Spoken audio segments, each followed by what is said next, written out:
ગઈકાલે અંદાજે 7 વાગ્યા પછી ડુમસ જે એરપોર્ટ છે સુરત એરપોર્ટ એની ઉપર એક ઘટના બનેલ છે, જેની અંદર મનસુર શેખ નામનો વ્યક્તિ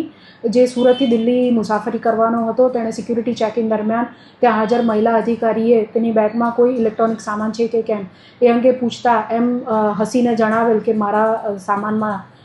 મારી બેગમાં નાનો બોમ્બ છે, જેથી આ વસ્તુને ગંભીરતાથી લઈ સદર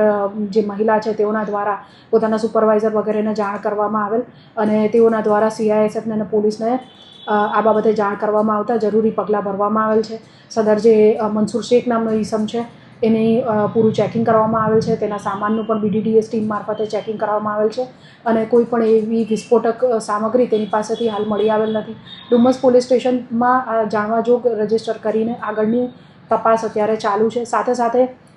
સદર જે ઈસમ છે એને સિક્યુરિટી